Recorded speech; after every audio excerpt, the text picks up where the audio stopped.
Alrighty then, g'day guys, and welcome. My name is Michael. I'm the Dead Aussie Gamer, and welcome to Pathfinder: Reign of Winter, our Pathfinder First Edition adventure that takes place in the lands of Golarion as a group of graduate heroes try to embark on their very first adventure.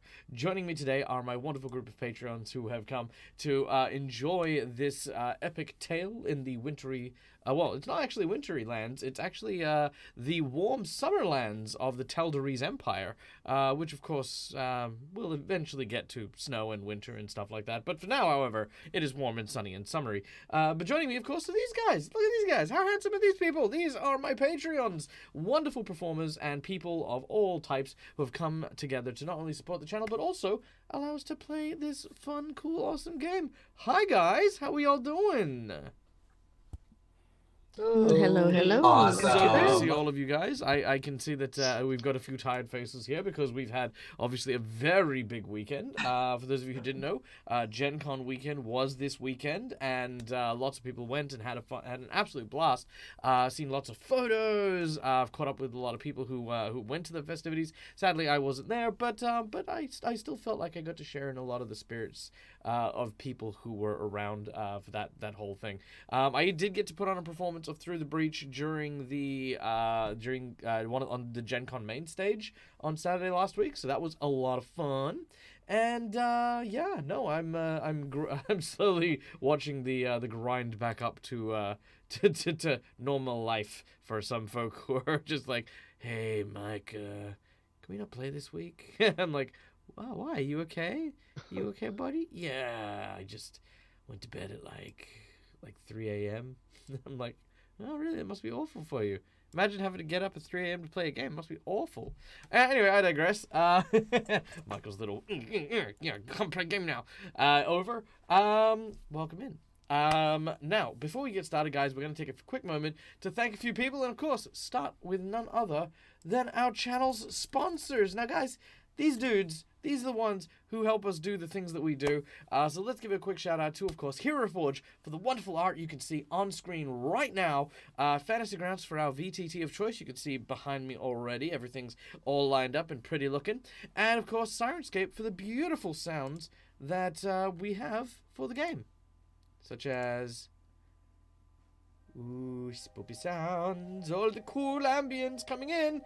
Speaking of coming in, I see a hype train coming in. Woo woo! Hell yeah! Now, guys, we haven't done this for a while, so here's what we're gonna do. I am gonna provide a bonus to my players if we manage to get a hype train. I'm gonna give a potion of cure. Let's say, well, you're level 1, so let's go with cure moderate wounds. Cure moderate wounds for all of however many hype train levels we have. Our players will get cure moderate potions for free as a gift from you guys, because you guys are also contributors to the show. So right now our group is contributing 1 potion of cure moderate wounds, which is a powerful healing potion. But let's see how many of these we can get for our team. Now, first of all, ooh, okay, hold on. Noria, if you want, I'm just going to send a message here.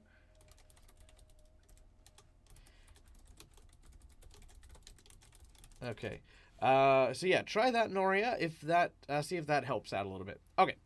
Now, before we get started, of course, let's get into this by getting to know some of our characters and some of the players playing them, starting with none other than our dearest friend, Calendria, playing the role of Kyrie, the Ratfolk Rogue.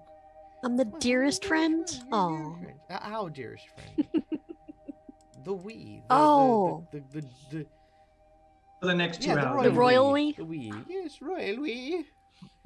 Which you know, like exactly. I was telling someone the other day, the royals should get the right to use Nintendo as much as anyone else. So the royal we should definitely be something we acknowledge as a legal thing.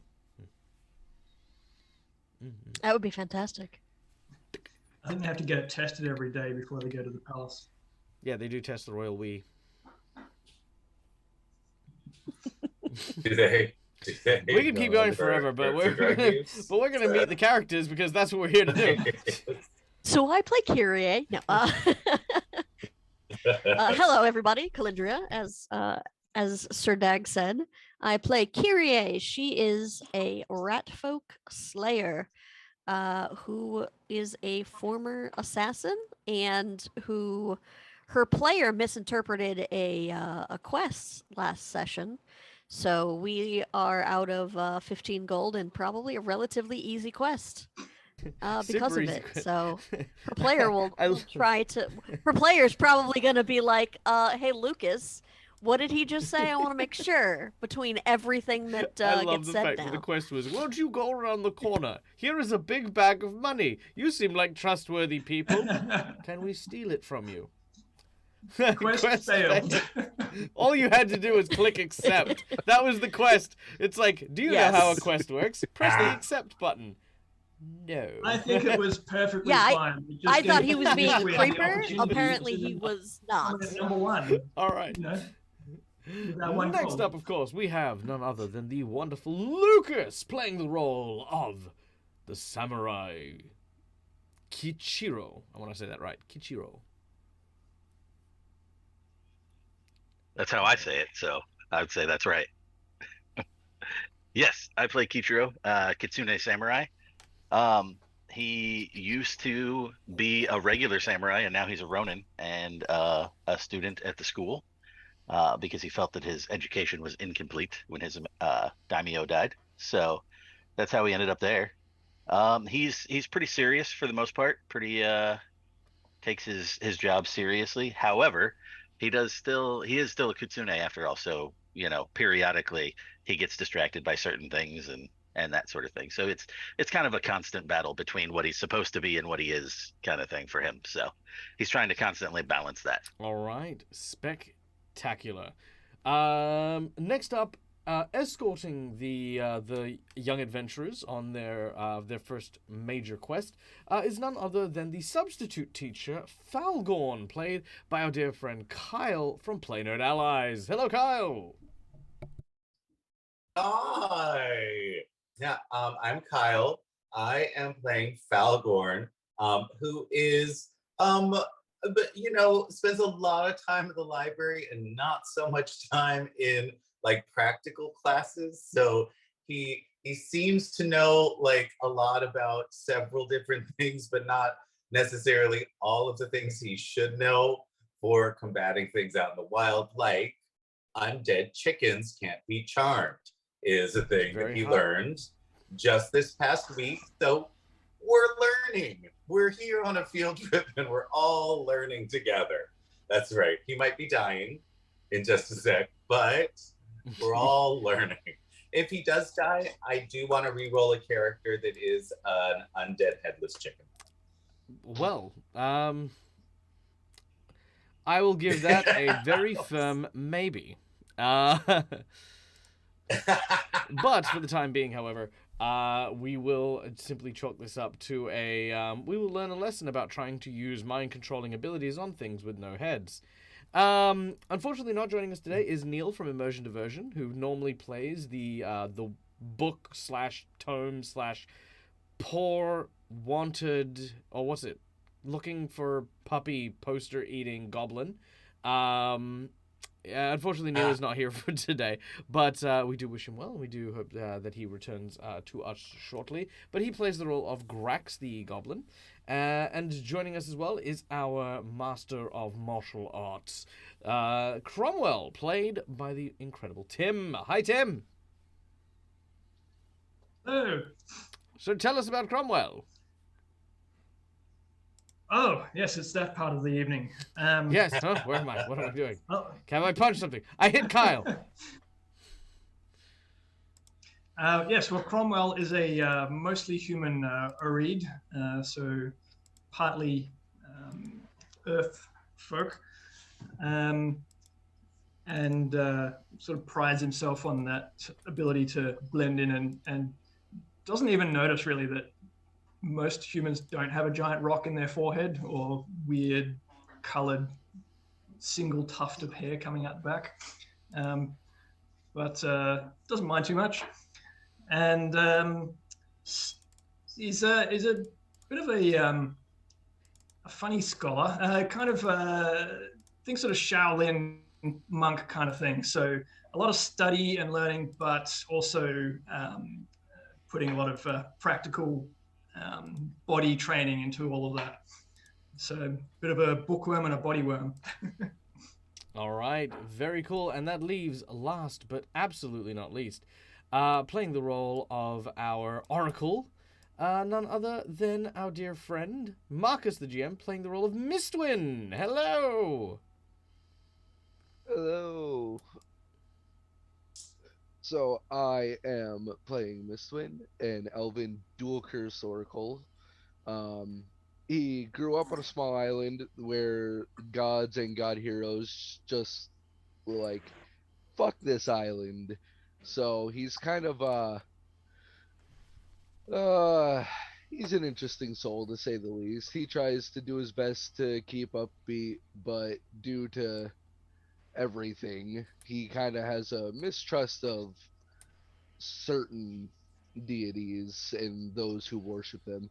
But overall, he's just there to learn how to better control his magic and learn the ways of the world. Fair enough. Fair enough. All right.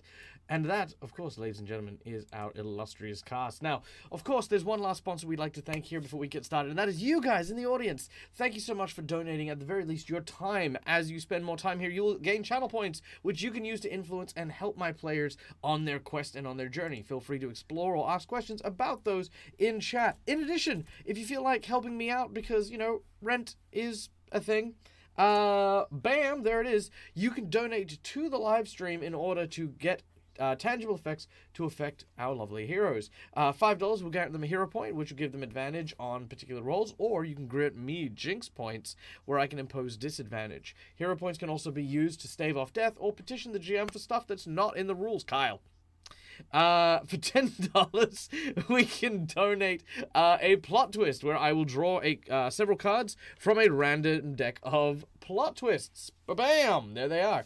Upside down, but still, yeah. You will get to pick one of these plot twists, and it simply happens, because that's the thing. For $20, you can give someone the coveted natural 20, and these natural 20s can be used at any point in time to be a natural 20. And for $50, you can grant a boss buff or magic item of your choosing. There's also a secret menu item. For this particular secret menu item, we have, of course, a foul turn of weather. If one of you generous souls donate $100 to the stream, you will literally activate a snowstorm that will impede my player, impede, that's the word, impede, I got there, impede my players forthwith with a very powerful blizzard storm that they will then have to contend with. Now, I'm adding a new feature, starting with this game, and that is, of course, a very familiar bar to some people, but maybe not others. And that is, of course, this bar here.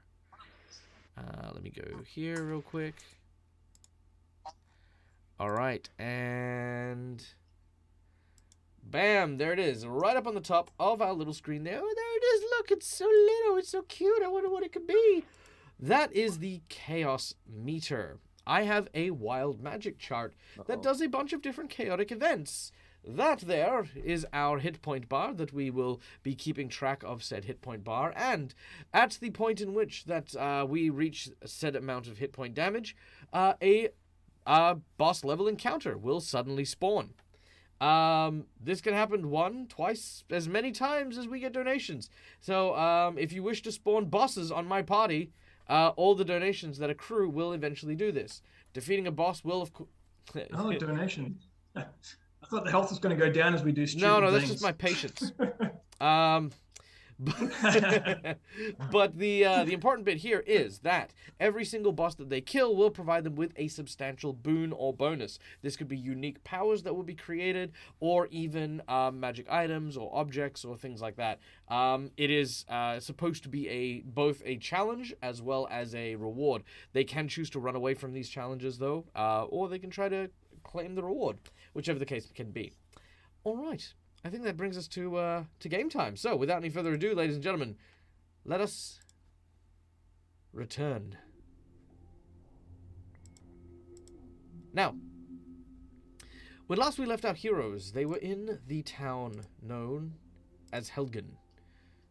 Heldren is a rather small and not a very imperiled town as far as those that reside within the lands of the Tal'Daris Empire.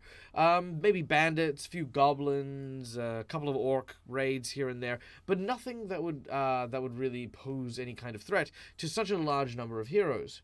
Especially when nearby, the Cinderfang Academy, home to some of the greatest heroes in this or any realm, has so many people using this area as a training ground for them who wish to be heroes. After many years of study, Kyrie, Kichiro, Grax, Cromwell, and Mistwin have finally reached a point where they can complete their final task to embark upon a noble quest under the supervision of an examiner slash fellow, well, I wouldn't say fellow trainee, but more like someone who is working for the facility. This is none other than Falgorn. Arriving in Heldren, our heroes decided to spread out and look for clues. Did I say decided? They simply did. They ran in all different directions. And we had Kyrie and Grax finding a few individuals, including a little child who had lost their dog.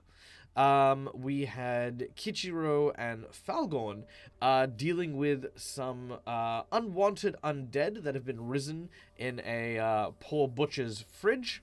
And Mistwin and Cromwell had learnt that the priest of Aristil, who was a rather elderly gentleman, had wandered off into the woods nearby and was needing possibly guidance and help to return back to the temple. After receiving all of these quests, our heroes have started to regroup around the sounds of a commotion. Falgorn is under attack in the freezer as several large chickens, or at least the large chicken carcasses, have begun to assault the poor instructor, thwapping at him with little soft chicken wing bits and headbutting him until eventually they have rendered him unconscious. Falgorn lies in the freezer as he is being swarmed, while Kichiro onlooks by the door. It is here that we pick up our battle. Oh! All right. I feel like that stuff. Now, as per usual, I'm going to be re-rolling initiative because that is the nature of our new games. New game, new initiative. Fuck, is that the sound of a weak and sickly teacher being slowly beaten to death by the chubby necks of undead chickens? Also, we do have... Okay.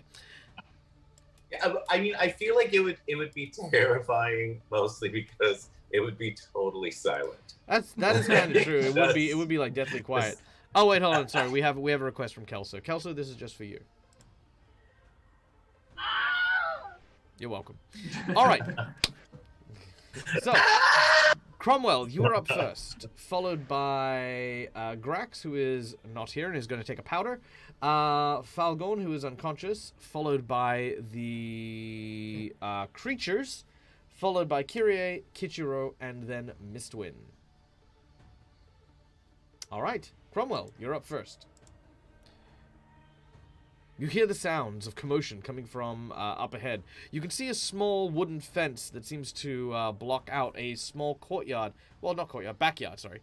To an old butcher. There you can see Kichiro, who seems to be... I don't know, Kichiro, are you holding the door closed? Are you, like, opening the door with weapons drawn? What does Cromwell see from you?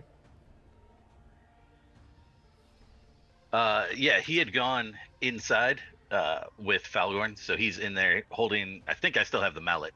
So okay, my sword is still. So you can hear the sounds of like a large, like, kind of tenderizer hammer banging on the inside of this shed.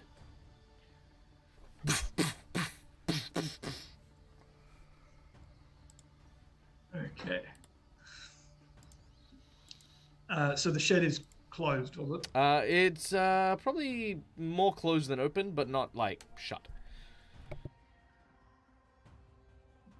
Okay.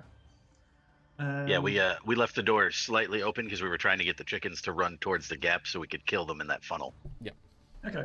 Yeah. I mean, I'll go and see what the commotion is about.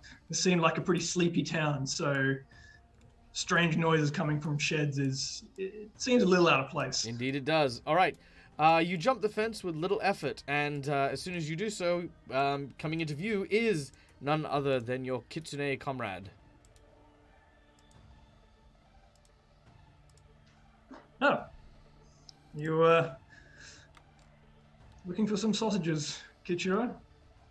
You then notice the arm of Falgon lying motionless inside the I'm going to call it cold house. Cold house. Oh dear, our valiant leader seems in need of aid. Was this the plan? Yeah, It obviously. it was supposed to be simple. There were supposed to be several undead chickens in a bag, and they are not in a bag, and they have rendered our teacher unconscious. I see. Right. Okay. Well then, do I have any movement to step in, or No. You getting there? play movement to step in. Do you call out Okay. to Mistwin at all, who is walking with you? Yeah. I'll just quickly relay that. Mistwind, Felgor needs help again. And then I guess he doesn't seem particularly worried, even though Felgor is on the ground, but it does also look like just a bunch of small chickens. So I guess at this point I'll just test the water and just like kick one All of right, the chickens. make your unarmed strike in the chat as you come over, and I'd like to think. I mean, it's a deliberate hit, right? It's not like just sort of poking it. Yeah. So you Yeah. go and you. No, it's a deliberate hit, but at this point, like Kichiro seemed a bit unfazed by it all, and they don't seem that threatening. So yeah, it's a proper kick, but we'll see how we go. Is there anything to roll Just in on, chat, or yeah, just yeah, roll that's it? Okay. Whoops. That's Well, not the damage quite yet. just damage there. Yeah, there we go.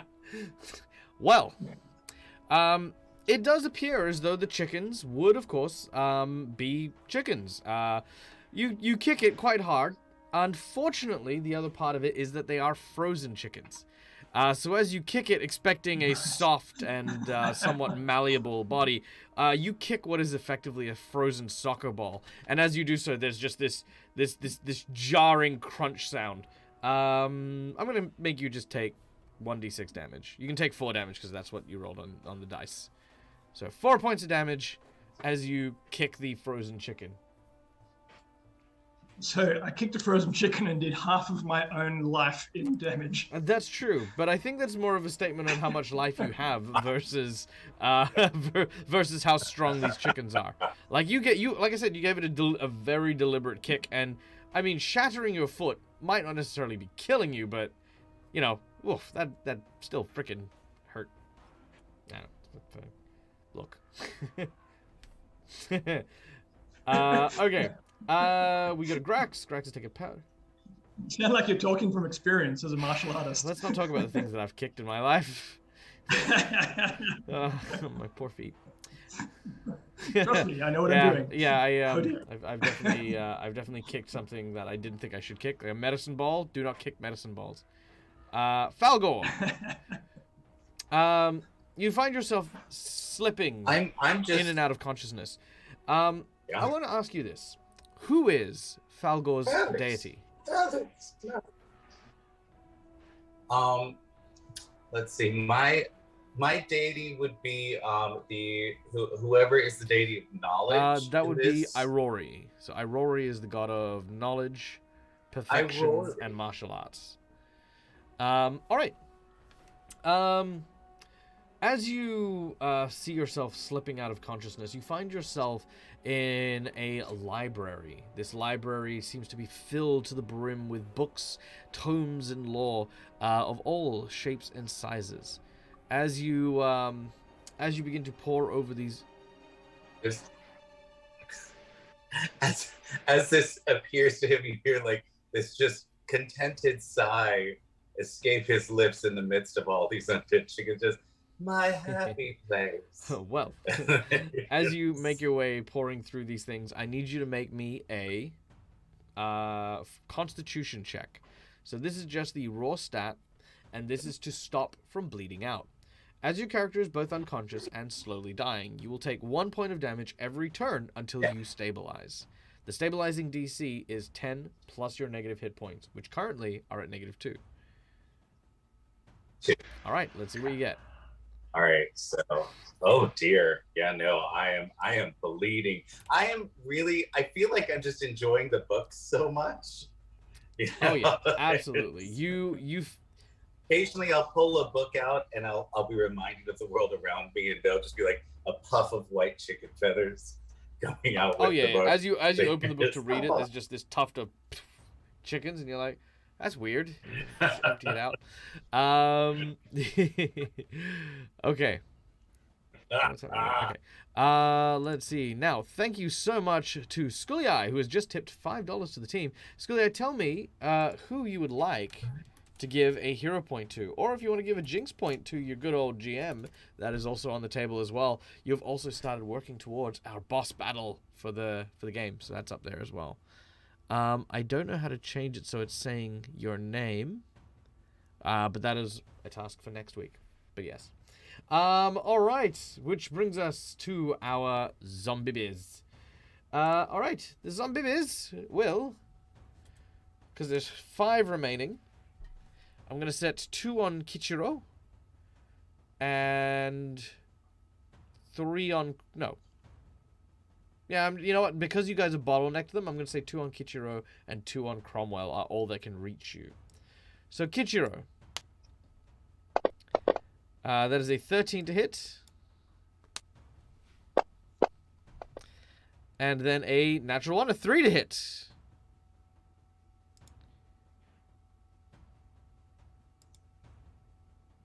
Dear. So, all right. Yep, my AC is a 16. 16? All right, neither of them hit. In fact, one of them does so badly it falls prone, slipping on the ground and wobbling on its back. As it's trying to, you know, like roll back over, but it's not really doing so successfully. The second 2 that go after Cromwell.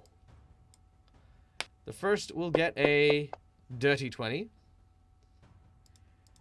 And the second will also get a dirty 20. I don't know why they hate you. I think it could be because you kicked their friend. All right.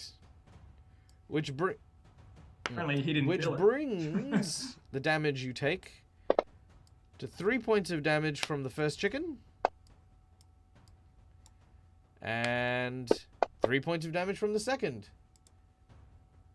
Which I believe is enough to knock you out. Believe that, but you'd be wrong. I was muted, but quickly, what's an immediate action? Immediate action is an action that can be taken between the turns between your turns in the round. So it's basically a reaction then, right? Yeah, basically a reaction. Yeah. Yeah, it would be. All right. Well, then I'm going to use my immediate action for my misfortune revelation for if the chicken's within 30 feet of me to re-roll that very d20. well. I will do that momentarily. Also, Tim, if you... Okay, so you were on 8 damage just then. He should have only Should he? been on 4 though. Yeah, because you said he only took 4 damage, but he accidentally right. rolled Okay, damage I on see himself. what you're saying. Okay, so he was on 4, so that makes it 7 now. Okay, cool. All right, so re-rolling that d20. That is a 15 to hit. Oh, did I just make it worse? No. It was a dirty 20 before, so now it's a 15. Cromwell? Oh, okay. 15 will miss. All right, so that second hit does not go through. So you've taken a total of 7 damage as one of the chickens basically it just runs at you. And again, now that you know why these things hurt so much, it's not because they're just chickens flapping dead meat at you. It's because they're frozen, and basically what is effectively like iron balls have basically started pachinko machining their way through this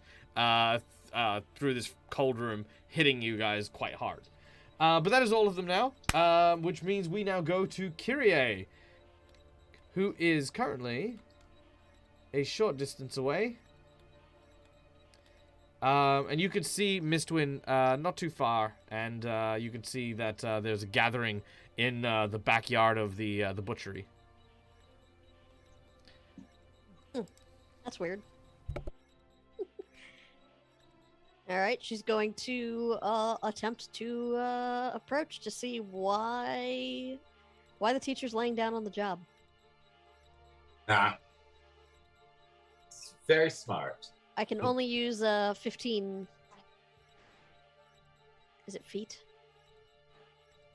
So I can't go very far.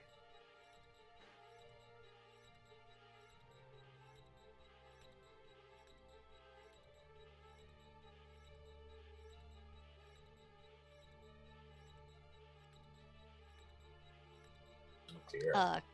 Can I see the weird undead chickens now?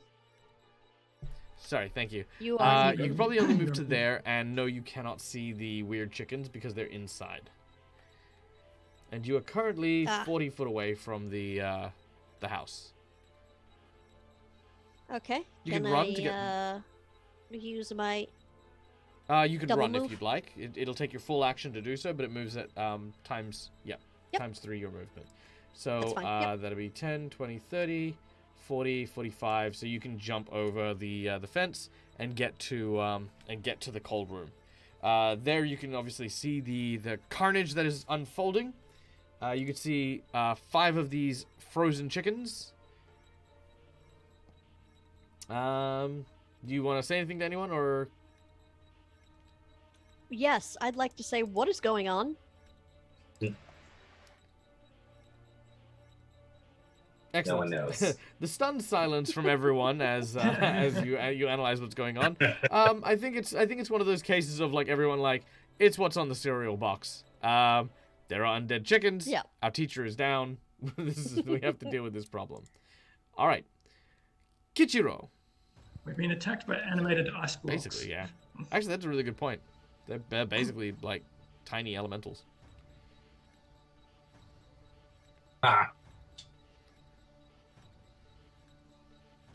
All right. What does our samurai do? What does it take for me to draw my sword? Does that take an movement action action. to do that? Okay, cool. I'm gonna go ahead and ditch the wooden mallet since these things are frozen and probably won't do me a lot of good. And he is going to draw his katana, and then I'm gonna take a thwack at the one closest to me, I guess. All right, make your attack. Your blade sings through the air and cuts. Whoop. Dice, come here. If I could grab my You can't dice. hit the There chat we go. box. You can't hit the creature. Is that just a flat 10? Wait, what do did you I get just to roll? roll What am your I doing? attack, or I don't think you've got a +0. No, sorry. Yeah, I don't know what I'm doing. I rolled keep the wrong trying thing. Sorry. There it is. Yeah, got it. I want to hit with my sword. All right. Unfortunately, with an Wow. 11, that will just miss as your blade passes. Actually, you know what? It probably hits them, but again, that ice, like that frozen chicken, you probably only just cut the skin surface and don't actually deal any deeper damage to it. Is that your way of saying if only So- you roll a No, 10? 12 is the AC of these things. Yeah, but so I know, you so rolled if you roll a 10. logistical Yes. question. Have we succeeded in creating a space where like only one chicken can get to people at a time? No, like, there through, like, are the 2 closed chickens door? for 2 spaces, and there's 1 chicken who's bottlenecked. Because these things are tiny, which is the only reason they have an AC.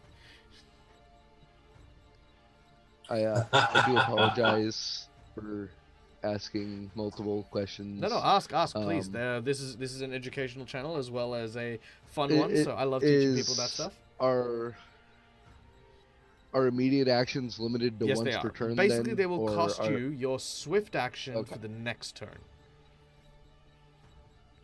So you only got Okay. one. Oh. No, Okay. perfectly Just had fine. to double check because if not, I could have used it to help Kichiro instead too.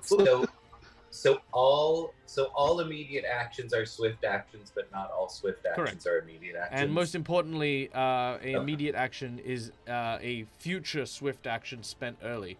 And that's important to remember. It's not one that you... Like, I didn't use a swift action last turn. Can I use that? No, you can't use that. Once that turn's passed, it's passed. All right. Okay. Which then brings us to Mistwin. All right. Can I see Falgorn on the No, ground? because you are from where also I'm at? outside and on the other side of the fence. Well, then I can't do shit, and I will just move around the fence or over the fence because I can either move or take an action. That was easier. Oh, yes, because you're staggered in the first... No, wait, no. The first round of combat's already happened. That was last week. So while we re-rolled initiative, this isn't the first Did round it? of combat. Oh, okay. Well, then I will move as close as I can to Falgorn. And is he technic? Because the way the spell's worded, is he under -1 Yes, he is. HP? All right, then I will use my Irrisen, I think it's called Irrisen, and I will cast Stabilize. Beautiful. That on is him. exactly what he needs. Falgon, as you feel the wounds, it's kind of mostly internal bleeding from the bludgeoning damage that you've taken, but you feel those sort of like bruises that are expanding suddenly stop, as all the internal bleeding has come to an end thanks to Mistwind's spell. Awesome. All right. Which then brings us to the next round. Cromwell. You have two headless chickens. Sort of angrily wobbling at you. Well, actually, no, Chicken. one's on his Well, back. Normally, if it wasn't, normally if it wasn't already headless, I would just grab it and snap its neck. But Damn it. I'll kill you. Wait. damn it! Again? Your goose is cooked. Enter boss fight. Oh my god, if we get to that $100, that is what the boss fight's going to be. Goose. It's going to be it's going to be a Okay. cooked goose. It's undead cooked goose. Oh my goodness. Having already stubbed my toes on the solid ice block, I will use a hardier bone to hit them this time. I think I'll go for like an elbow drop on the, All right. on the chicken. Nice. Make your attack. Are you going for the one that's prone or the one that's standing up?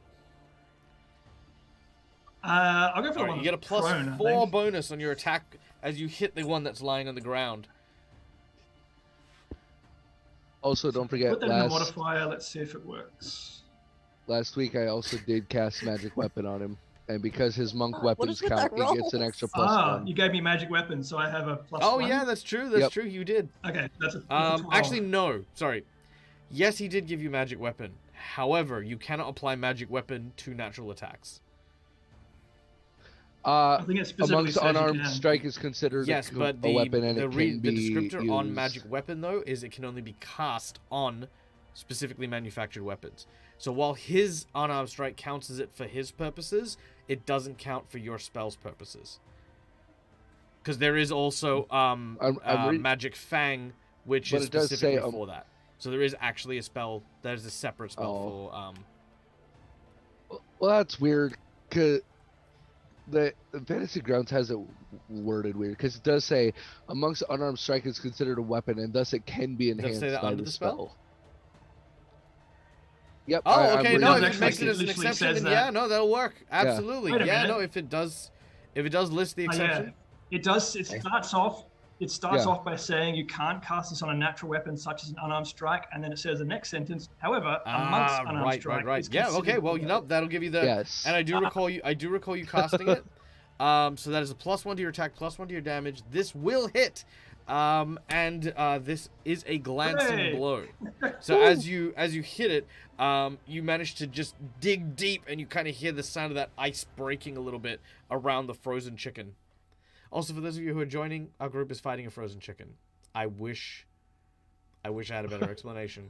I don't. So do I roll the damage? And my chickens sound like turkey Morlocks. That should do it. Yep, All right, here we go. 10 points of damage. Oh, that chicken is dead. As you wham, hit it with your elbow, it cracks and snaps, falling to pieces. That is a very, very re-deaded chicken, leaving 4 remaining. So then, using the my flurry of blows, since I haven't had to move this turn, I will then continue and do like a sweep. Okay, so kick Flurry on of the other Blows one. in Pathfinder works a little different to Dungeons and Dragons. The way that Flurry of Blows works is it's something that's actually declared, and it's 2 separate attack actions with both suffering a -2 attack penalty. This is Oh, the you Monk used the Unchained. chain one. Okay, yep. I will. So it's an extra attack. Very at well. full I DAB. will defer. I will defer to your not a- reading of it because I'm not as familiar. But yes, if you're using the Unchained Monk, carry on. Okay. It's on the Yeah, character sheet. yeah, if you that's need fine. to I trust you, refresh dude. it. I know you know the rules just as well as I do. So yeah, carry on. For those of you who want to know what the discrepancy is, Right. talk in Discord. We'll chat about it later. All right. Unfortunately, Plus one won't it be will enough not. there. All right. Wait. Trying to follow up with that secondary attack. You're- Unfortunately, Cromwell, that second hit, these chickens are actually surprisingly hardy. And this one actually manages to dodge your attack. Looks like it could see it coming. Yeah, almost. It is a new round. I'll use No. my misfortune on him. Yes, because you replenished your thing at the end of your turn. So you're gonna Yeah. use your misfortune. To give him to make Now, him if it's reroll that misfortune, D20. doesn't he have to take the lowest if you do that? He does. But So I you already want him have to re-roll again in got case he the gets a reroll. natural 1? Wait, no. It just says that he has to take the whatever roll, even if it is lower. So it replaces okay. the original roll. No. I got it here. let me pull it up Uh, just to the double check. creature must make the results of the reroll even if it's worse than the original roll. Yeah, okay, no, it is Yep. just a straight up reroll. So even Okay. though So yes, I Yeah, might roll sure. a 1 Alright, on the go second. for the reroll. You might, but you also Alright. might roll a 20. Yeah. well, a 17 will hit. All right. And roll your damage as you hit the second chicken. With 9 damage to the chicken, that, I believe, good sir. There we go. I love this character. Oh, no, that chicken is still That was a alive. good misfortune. Well, I mean, alive. All right. There's still a Yeah, piece of it hanging on. It's hanging on.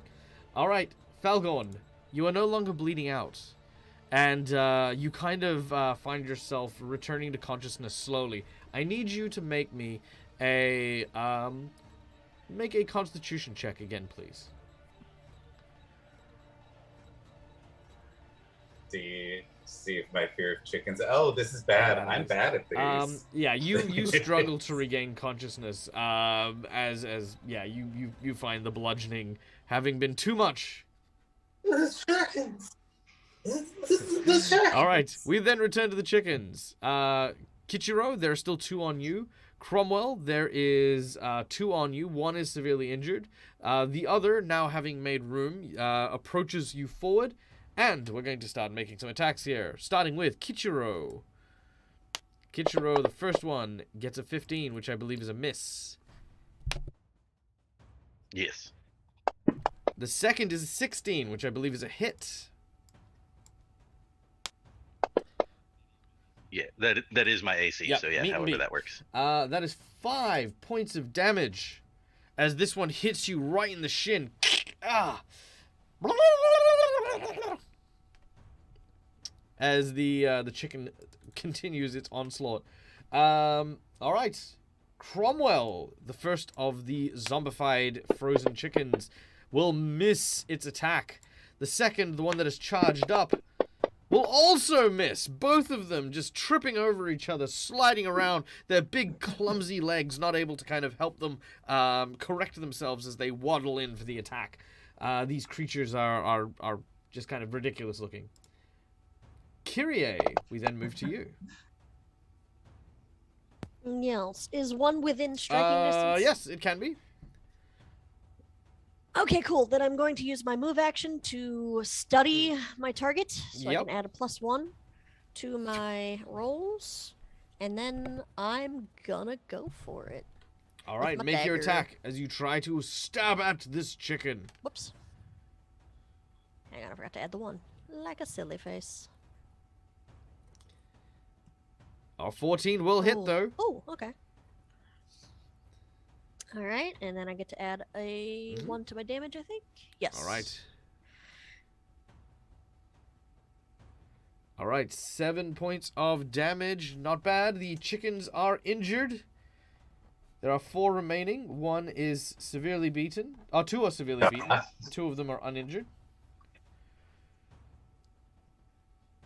So many chickens. So many chickens. Beaten or tenderized? All right. As our ratfolk slayer comes in and begins to work their knife like a skilled carver, we then go to Kichiro.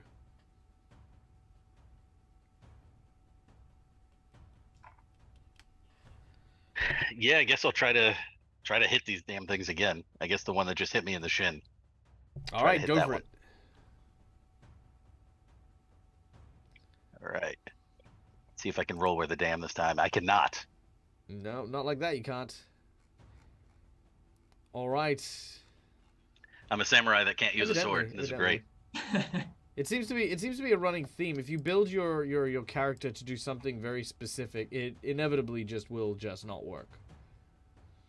It's probably quite hard to hit small chickens running around under feet with a giant sword. That is also true. That's very, very true as well. All right. Next up, we then move hurriedly along to Mistwin.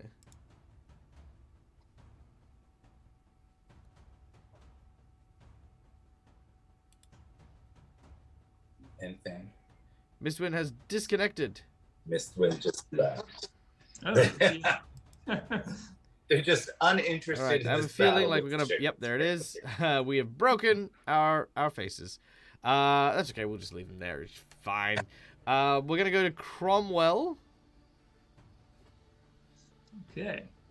So I've got 1 injured chicken in front and 1 new fresh chicken.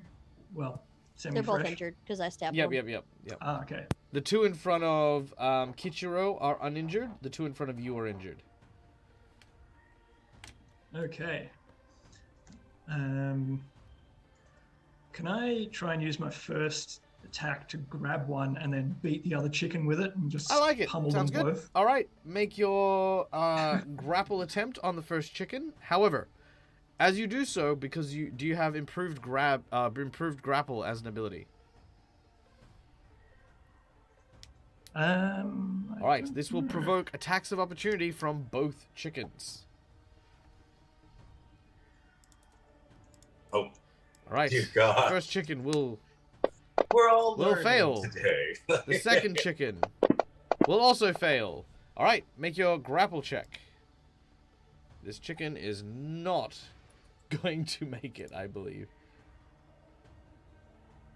No, absolutely not. Its CMD is 6. Because it is a tiny chicken. Now, with your secondary attack, as part of your flurry of blows, I'm happy to have you make a attack action against the other chicken. That is a hit. Deal your damage, and you will deal it to both chickens. As you grab hold of one of the chickens, and you reach up, and you, bam, do 8 damage. Both chickens will crash and shatter upon one another. Worth it. Yeah, that was good. It was good. And you risked nothing. You hear this little moan. This is like, be careful with the chickens. They're delicate. Alrighty then. We then move on to, well, Grax, not here. Falgorn, still unconscious. Make a Constitution check as well, please. I think Falgorn's just gonna gonna take nap. a nap. Yeah, in the you're middle of battle, napping. I You're feel just like. napping. Just This. yeah. Oh damn! Oh, I have made it back all to the right. land of the living. you Look at me. you awaken. Sorry about that. I don't know Can I do what. anything this round? You can't do or is anything that this round, just- but you have Or is awoken. it just waiting? So after your nap, your head is ringing. You see that you are surrounded by these chickens that are attacking your allies. All right, there are 2 that remain. Both are gonna go for Kichiro.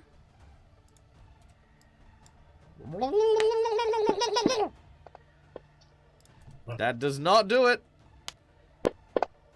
That, however, will be a critical hit potentially.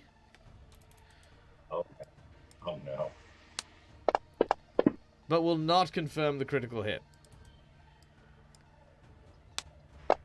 But will do 6 points of damage to Kichiro. This one leaps up and tries to go for a vital spot between your legs. You manage to twist yourself out of the way to avoid the crit, but you manage to get your knee crushed up against it.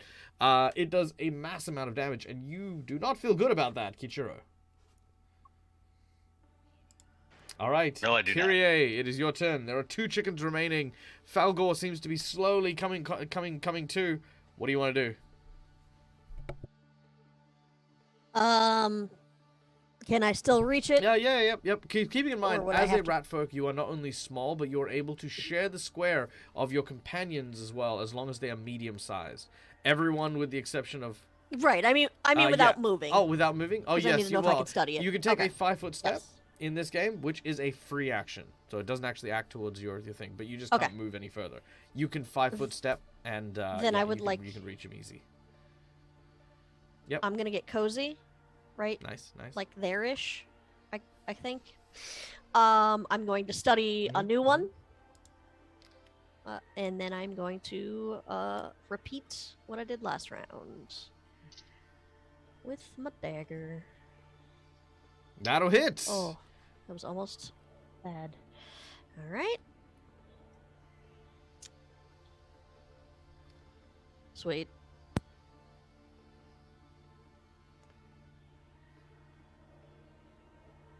All right. 8 points of damage to that guy. Okay. One of them is now also severely injured, leaving 1 remain. All right. So as your dagger and blade finds purchase in the chicken, starts tearing bits off, we then go to Kichiro. You watch as how Kyrie is masterfully maneuvering their knife, and realize that maybe it's not the size of the sword that does it all the time. It's the only sword I have. All right, I don't have a smaller blade. If I did, I would use it. I could try to bite it. Try to do that. No, that would hurt because it's frozen. Yeah, I'm not breaks gonna do that. Frozen. So yeah, my only option is because I'm not gonna bust out my bow for this either. That's not gonna work. Yeah, so I'm gonna try Nice. to thwhack it with the sword again. All right, That's take really a all I swing. got. That'll hit. Hey. Yeah, Holy you crap, I hit. did. Yay. Also, it looks like we Alright. lost Marcus You again. just want me to roll it in chat? You just Yes, want me to please. roll the damage in chat? Alright. Nice. Were you hitting the injured one or the uninjured Oh. one? They're both right in front of me, right? I'd probably go for the uninjured one just to do some Very damage well. to that one. All right. Damage dwelt. Very nice. We then go to Mistwind, who has returned. What have they? But for how long? Well, That's take your the turn quick. question. Quick, go! I would if Fantasy Grounds didn't crash too. That's okay. We've been doing role-playing games since before the times of Fantasy Grounds. That's right. Yeah, but I've never. I don't know my stuff. Well, that sounds like a you problem. I will. Oh wait, I can cast Shield of Faith on Very myself. All right. Oh wait, that's a defiant spell, and now Yeah, you gotta roll do. So as 20 you on cast, my thing. as you cast Shield of Faith upon yourself, let's see how the gods meddle with our dear friend. I'm gonna give it to Kalindra. Kalindra, can you roll me a d20, please? God, I'm sorry for whatever's about to happen. 7.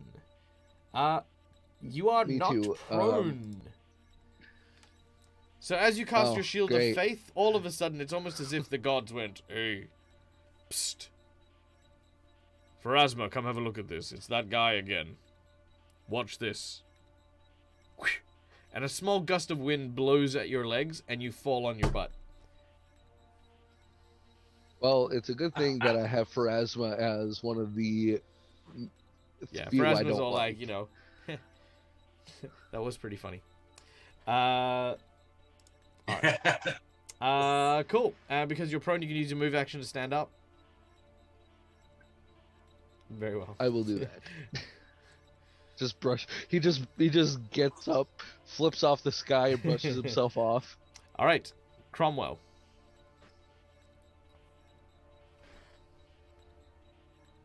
Two chickens left.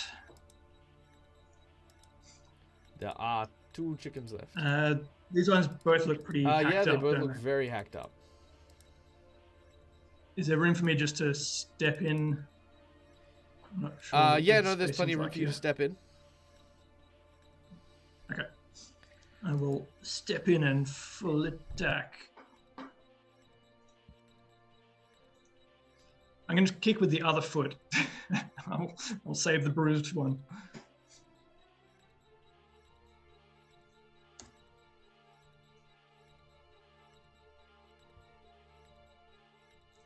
All right, with a swift kick, you manage to strike and destroy one of the chickens.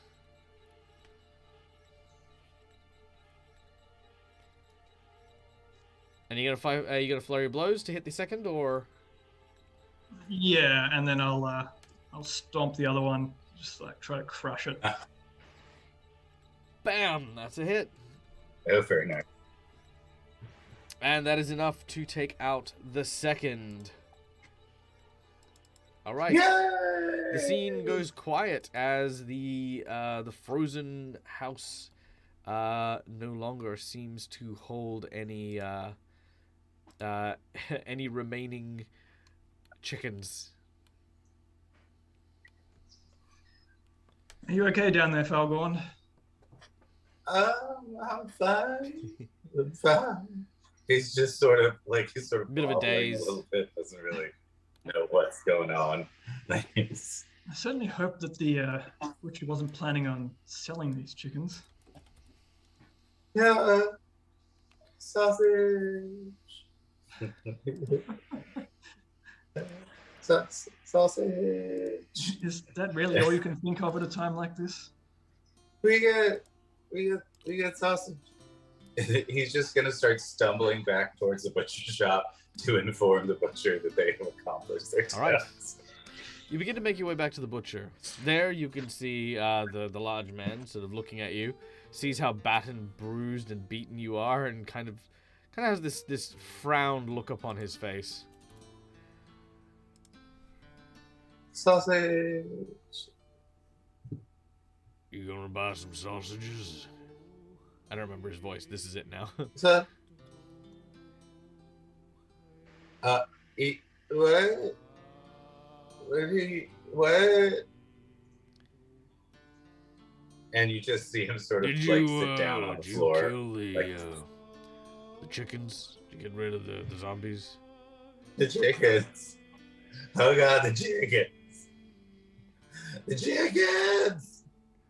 Your friend don't look all right. Maybe Just you starts should see a cleric. rocking back and forth.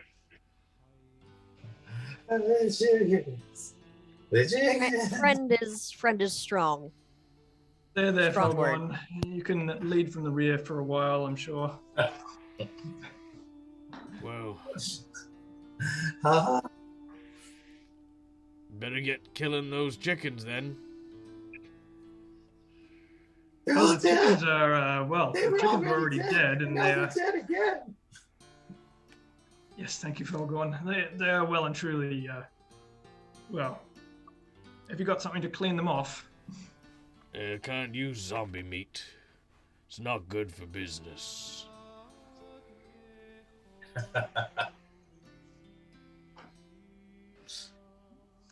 Maybe a rag? He hands you a rag he uses to clean the tabletops. I meant a rag to clean the chickens off my feet. He hands you the rag he uses to clean the tabletops. Yeah, well, It's just, when in it's Rome. just like little chicken bits slowly Yeah, melting wipe the onto bits the off. floor. He says, well, it seemed like you killed them chickens, so as promised, here's your payment. He hands you a satchel with 10 gold. Ooh. Wow. Thank you very much. I'm gonna just where's the temple? He points Temple down the road there. towards the temple of Aristol, the god of the hunt. Yes, it's down this way, although the priest, I think, is out of town, but maybe I'm not sure if his wife was also a priest or an attendant. They might be able to help. Before you go, maybe I don't think they'll be of much. maybe you could use this more than I could. And he reaches down behind the counter and pulls up 2 potions of cure moderate wounds. Comes courtesy of the hype train from our lovely audience. Well, that is exactly what the doctor ordered. I'm just gonna grab one automatically and just chug. All right. You heal a grand total of 11 hit points. Ooh, yay! I'm all the way back Indeed up. you are. Well, that was quite bracing. Here you go, Kichiro. It looks like one of the chickens might have nicked an artery there. Kichiro, Cromwell hands you a bright red indeed. potion bottle. He will take it and drink the contents. All right. You heal a grand total of 10 hit points. As the liquid flows down your throat, you can kind of feel the sensation of your wounds beginning to stitch and knit, and you feel replenished and rejuvenated.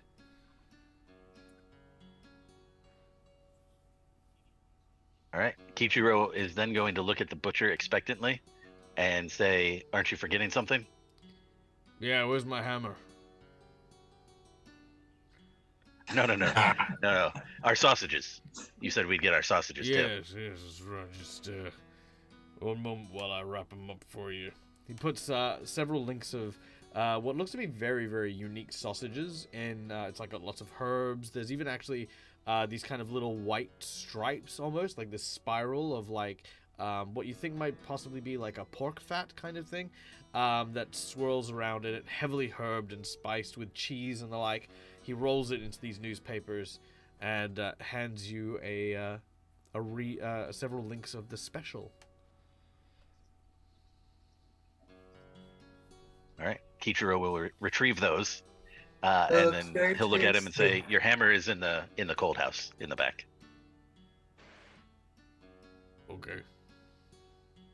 I'm gonna look down. I'm gonna look over here, Kyrie, and just be like, when we finish a mission, we should do it properly, shouldn't we? And I'm just gonna head out to the cold house, grab the hammer, and have a little bit of like an anxiety spike when I see the little chickens flying around, and then slowly come back inside. Here you are, good sir. He nods and thank you. Good work. And he takes his hammer and gets back to working behind the butcher's desk. Leaving the butcher, you have a sense of accomplishment. While a quest has been completed, the exam is not yet quite over.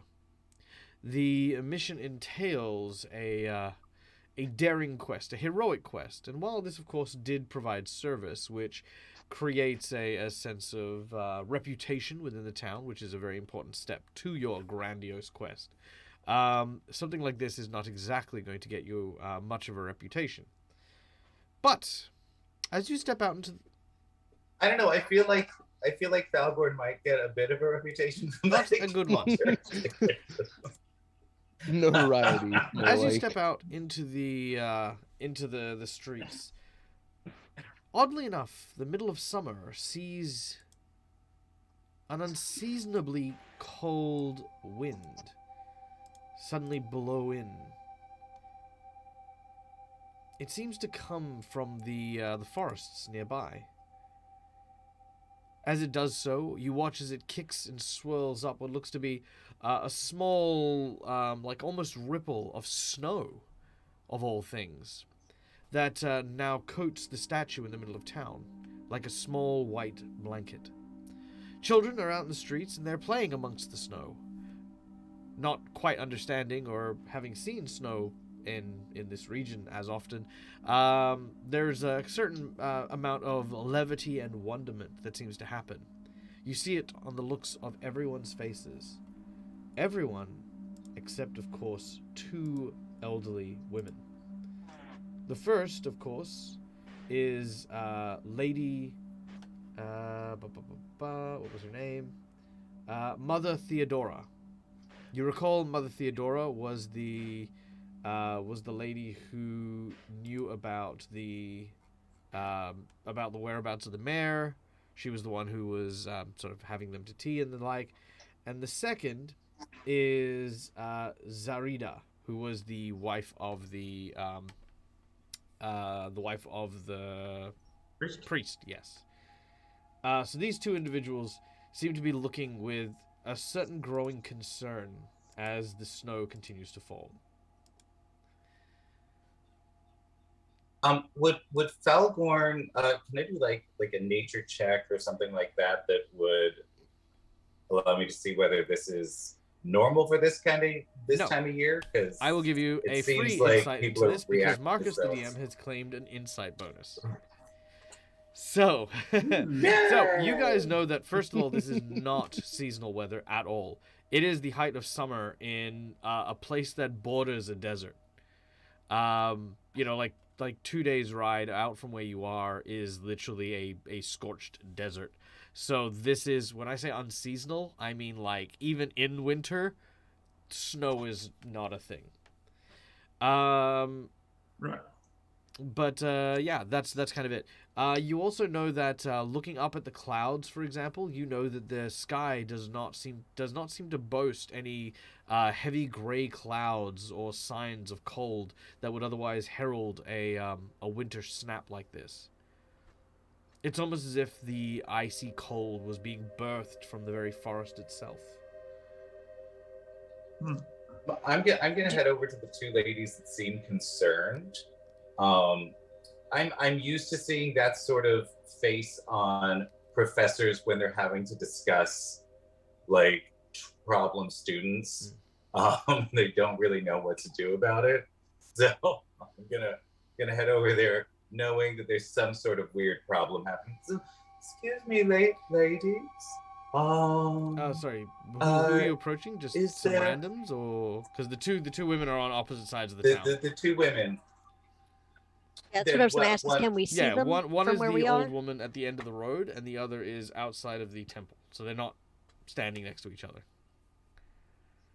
So they've come Yeah, outside. everyone in town has sort of come outside to sort of see what's going on. Yeah. We were headed to the mayor's house anyway, so I would probably head to that person. Okay. I presume, unless someone has something else to say, the rest of you will follow in that direction? Yep. Yep. All right. Yep. As you pass by the edges of the border woods, the snow continues. You can see that the old lady seems to stand there, and as you approach, she says, "Oh, hello, dearies. It's so good to see new faces in town, though the weather seems to have taken a dark turn. An ill portent lies on this wind, and there will be troubled times ahead." Well, it is Yeah. snowing in such a region. I wouldn't expect this to be typical. No, it is not. Is there anything you can tell us about this? I mean, is this some sort of cyclical weather pattern, or something along those lines? Or is this just completely I'm out sorry, young man. of the I ordinary? don't quite understand some of the things you're saying, but if you're asking if this is normal, then no, it isn't. Some people say that once upon a time, when the town was first founded, snow was known to have fallen, but merely fairy tales, talks of love that has been found by those who seek it, being blessed by the weather gods themselves, and snow meeting and approving their future matrimonies. But no, we do not. Oh. No one recently married that you know Well, of? no. At least not recently. This seems to bear a more ill odor, as if something terrible has or will happen. Oh, that sounds like a job for some fantastic students who are trying to graduate from Cinderfang Academy. Almost sounds like we should consult someone who's an expert in misfortune.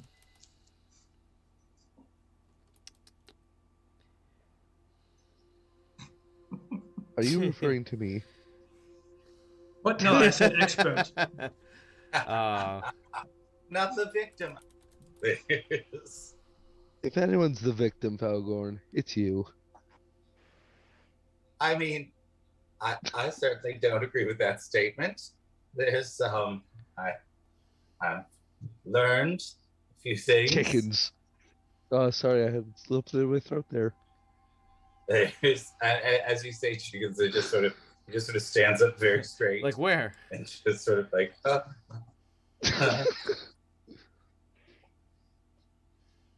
Yes, well, we could stand around all day discussing how much better our teacher could have handled the situation, but Falgorn is here, so he gets a gold star for that. I like how we're just picking on our teacher at this point. Substitute. He's used to it. He's the substitute. He always goes into like he has like there's like 70 different classes that he will occasionally sub for, and when the teachers need a day off or they're on sabbatical or something, and it's always the students always want to screw with the substitute teacher. He's just like, I suspect Falgorn is very rapidly learning why our teacher needed the day off. Oh, absolutely. Yes. Is there anything that we can do to help with this? Do you think?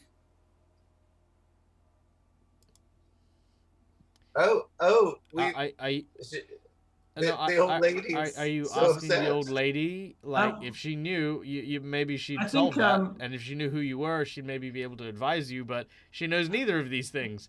She looks at you as if it were a very strange thing to ask an old lady. Do you think we can help out with this weather thing that's going on? You mean this thing that's never happened before? Perhaps you need some help heating your kettle up slightly more. We are Tea lady. aspiring heroes. I think what he's trying to say is you wouldn't happen to have seen the mayor, would Oh, you? the mayor? Oh yes, she just left. She's headed towards the border woods to see if there's a source to this, well, whatever this is. Oh, are the border woods the ones down south, or They're the ones to the which way north. are they? To the north. Okay. And was that the one where they said the priest had wandered? I thought he went No, down it was the one south. that, no, it was north, and it was the way where the priest had wandered to. Okay. Well, that's convenient. That's where the town priest has wandered off to as well. Yes. Well, thanks for your pointer. Stay safe, children. I suppose we. For as I said, Oh, I suppose before we leave, you wouldn't happen to have some hot tea that we could take now that the weather has suddenly gone chilly? oh yes, by all means, yes. Let me prepare some for you. She'll boil you some tea, and most importantly, she'll put it in what looks to be a unique water skin. This water skin is designed to hold hot liquids for an extended duration. Oh, fascinating. It's It is a fancy. fancy water skin. All right. Thank Oh, you. you're welcome, dear. Well, Falgorn, we got a quest from the church whilst we were there to go and find the old priest. Well, that sounds quite heroic. I think Yes. we should definitely take care of that. We might even make a friend at the temple. Wouldn't that be nice? Potentially, the temple it wasn't really a temple. It was more of a hunting lodge. They seemed a bit useless, to be honest. Well, temples take all forms. You never really know what the temple's going to look like. It reflects the heart of the worshippers of that god. Yes, I mean, we did have to bargain them down a bit on their reward price, but I think 1 gold is fair. And with that comment, Mistwin kind of just like rubs his temples slightly. Yes, it was with the most sarcastic tone ever, successful negotiation. Oh well, that's lovely. So if no one else found anything, then we now have 2. Well, 1 known quest and 1 search for the mayor who happens to be in the same place. Let's call it a quest. If we happen sub-quest. upon a dog, I might know where it goes. Well, the forest seems to be where everything's going at the moment. All right. Grabbing your supplies, you begin to make your way to the north, heading into the border woods. The large trees loom like marching soldiers along a winding path that leads upwards towards the Quadrian border, hence the name of the border woods themselves. The deeper you get into these woods, the more that the snow seems to fall. You can watch as the treetops slowly go from a verdant green into an icy white, and a chill causes you to cling your clothes very close to your bodies, as if something themselves were trying to pry all the warmth from the region away from you. As you travel, can I get everyone to make me a survival check, please, as you are trying to track down both the mayor, a wandering canine, as well as the town's priest. Hell yes. Self-sufficient actually comes in handy now because I get Oh, bonus. I'm very interested in this lichen that I find on this tree. It's unlike many of the You mean the it's fungi unlike that anything you've seen we before? find around. You're a monster. You should be ashamed. You know, that was a very bad roll for me. Felgorn, I suppose you don't get out of the library much, but eating strange things in the woods is probably the worst thing you can do. We need water. We don't need food to survive, at least not for a few days. Oh, well, If you eat the wrong thing, then you won't make it out of the woods, most likely. Well, and I'm gonna sort of like pull out a book, and it's like got different types of fungi and plants and things like that. And I'm gonna look. Is it still snowing in the area? It is still snowing in the area. It's a little bit heavier here than it was back in the city. Oh yes. I'm just going to look. It's like, well, it seems to me that there's plenty of water all around us if we just build fire. Yes, so maybe we should stay Like away from kiddos. eating strange mushrooms. Well, we don't even need I to wasn't search for planning on- water. On eating it, just studying it, it's quite interesting. It's quite lovely, really. So you don't see these kinds of pinks and greens over by the academy. All right. As you discuss this during your travels, Kyrie, you seem to find blood stains on some of the bushes and shrubs. Fresh blood stains that seem to come and be dragged off the beaten road here.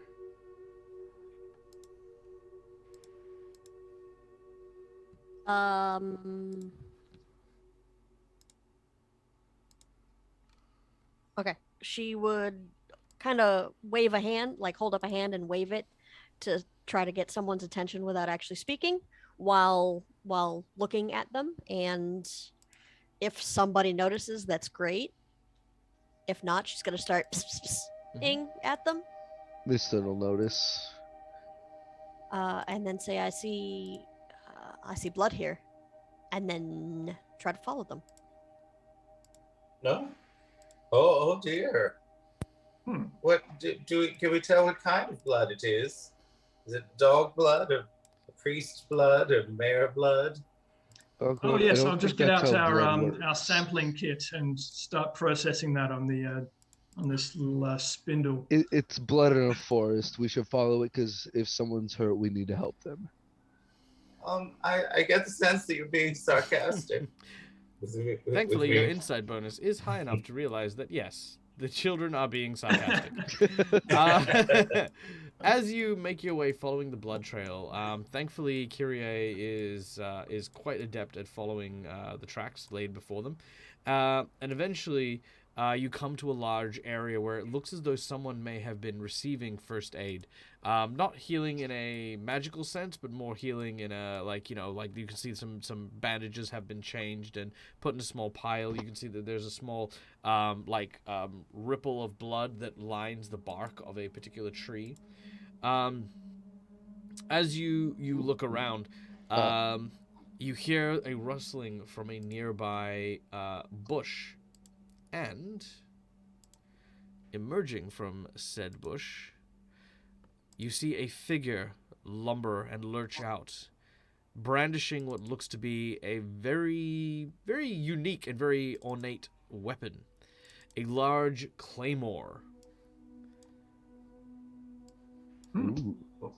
I'm immediately going to pull out a couple of books.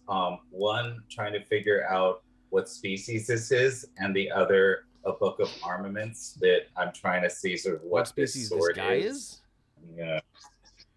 Yes. Yeah. Like what's this? What kind of person? Well, thankfully, this is? it does not take much for you to ascertain that this dude is human. Oh yeah. Mm-hmm. Yeah, that's it's.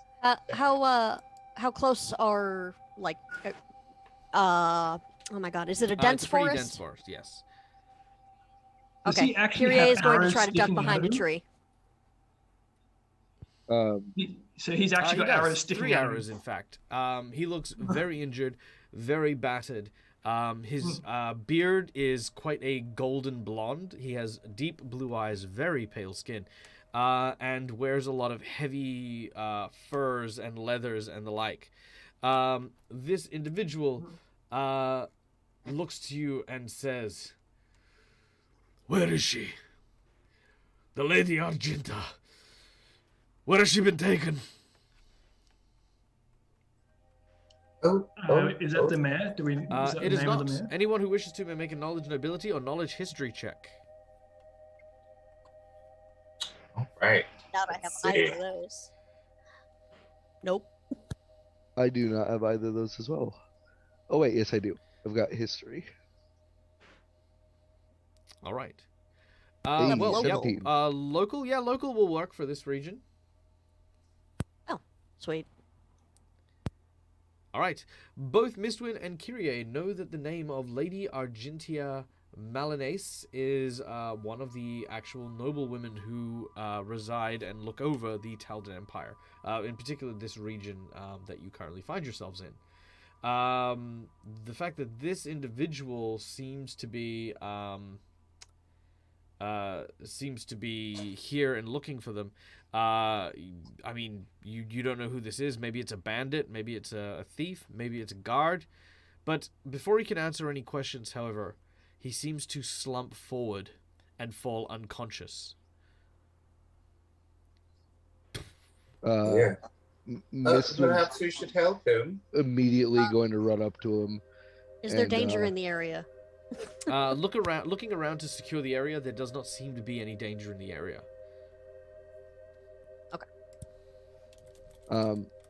We try two things. First, Missa will cast stabilize on him, just in case he's, dying. And then if I can,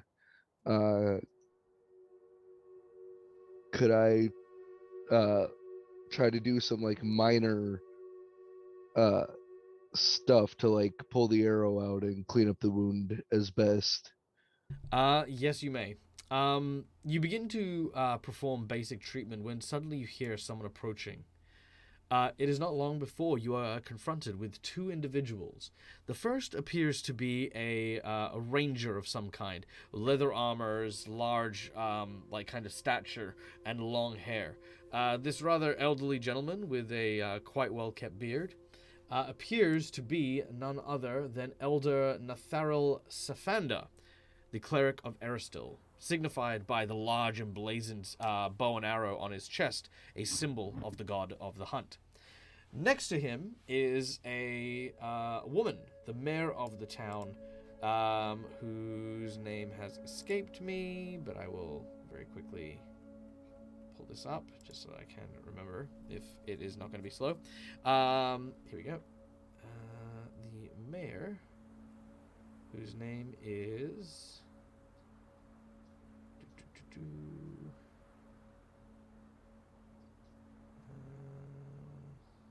I want to say it's Mayor...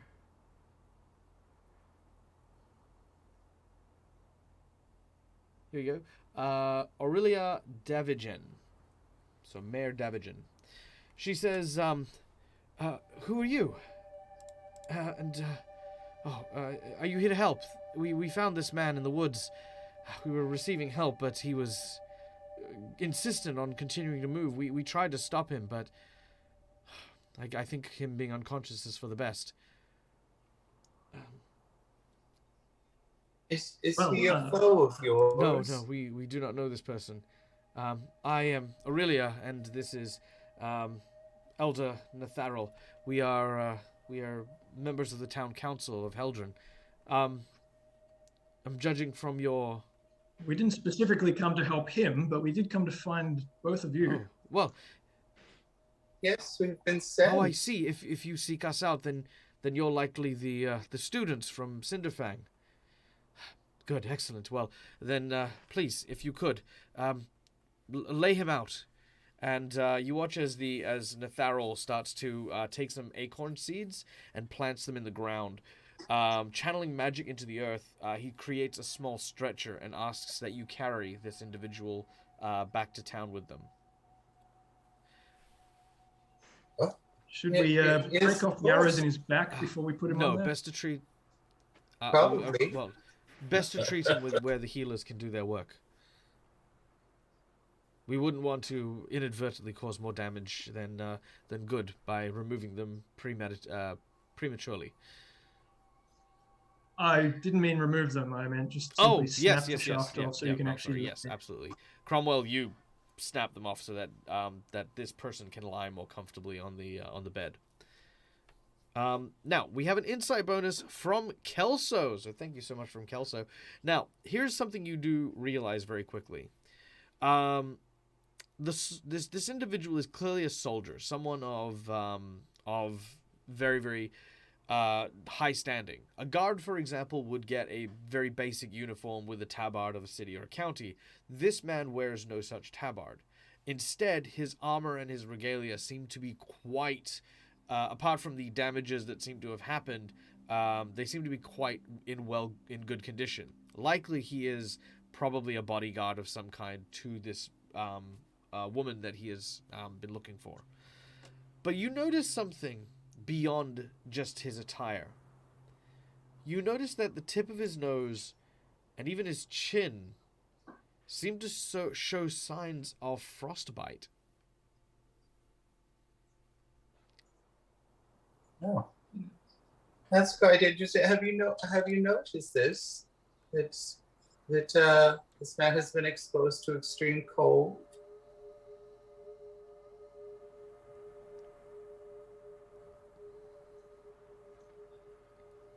And I'm gonna pull one of my pieces of paper and I'm gonna start making notes about who the mayor is and who the priest is, and sort of like a little bit of a chronicle of what we're doing at this point, because I'm gonna have to report back to the faculty, back to the advisors. I'll see if, although he's unconscious, I'll see if we can get him to sort of sip, or at least trickle a bit of the hot tea into the guy in case he's still freezing. Very well. This will indeed help for the time being. Once you arrive in town, care is given at the Temple of Aristil, but for now, the priest tell you all to rest up. I'm sure there is more to be discussed in the morning, and we're not going to be able to get any insight into this man's current situation until at least the morning. She offers to put you up in accommodations at the Silver Stoat, a nice little tavern nearby.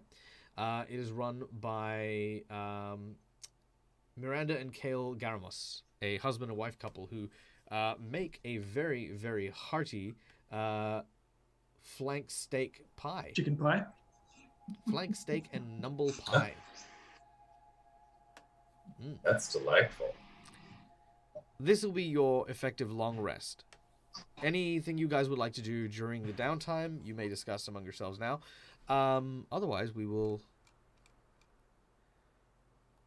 put this guy away for the time being and allow you to explore the town of Heldren at your discretion. Fabulous. Does it seem like this weather is sticking around? Throughout the night, you can hear the sounds of the wind whistling.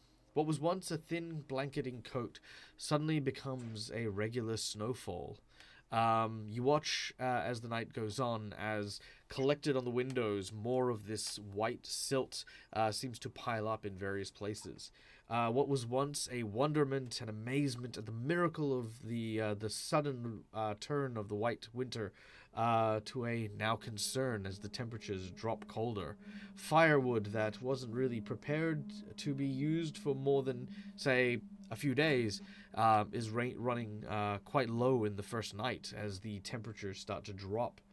You can hear the sounds of woodcutters who are working hard, even in the dark, to try and provide more heating for the people who are experiencing a very unseasonable cold.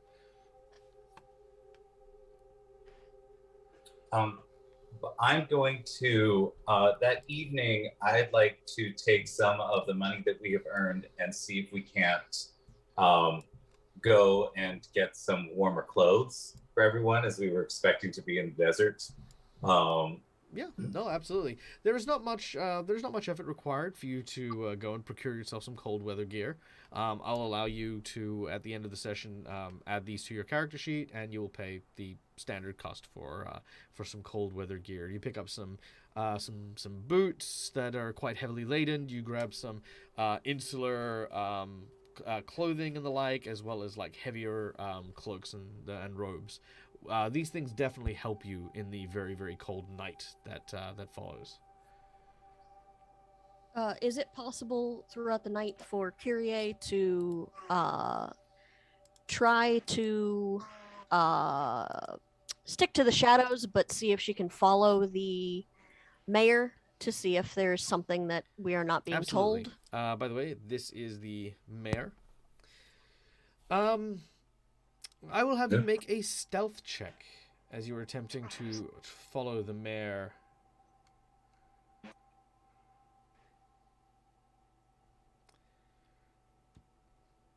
All right. The mayor seems to be doing the rounds, checking on the various people and making sure that they have enough. She's going with several of the woodsmen and woodcutters and distributing firewood among the cold populace. You can see she's arriving at places with children and families first, and then going to the elderly, before eventually ensuring that all of the workers who helped throughout the night are provided with enough to go by. The inn has always had a reasonable supply of warm food and firewood and the like, so it doesn't require any extra attention, but for the most part, that is what occupies the mayor's evening. Every now and then, she does stop by the temple and check once again on the visitor, and then seems to like leave with like after a very short period of time.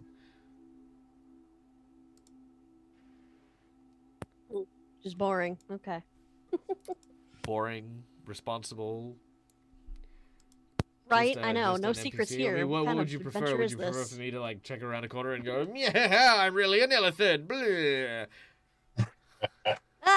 No, Yeah, you know how they yeah, have those secret I hear what you're Kabbalist saying. I hear what you're meetings. saying. What you're saying is this: it's like, hey, Dag, yeah. How come you always make all the NPCs super evil? Well, I don't know, because every time I make a nice one, they're boring. I swear.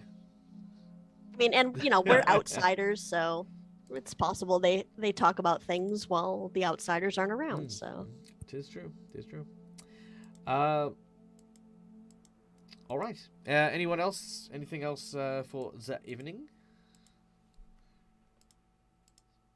Mithun would probably be staying at the temple himself to help out with the healing, considering that Aristotle's one of the deities that he actually doesn't mind. All right. Very well.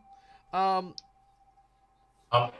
I'd like to go hit up any sort of, does anybody have a library here? I'd like to sort of study like the weather and the and I'd like to sort of get a sense of like the woods. I do have a skill in proficiency in geography, so if I can sort of try to get a general concept of where we're at and make sort of a provisional little map. Well, the short of it is that there is no library in town, and that any research that you do seems to indicate that this is not normal, and it shouldn't be doing what it's doing.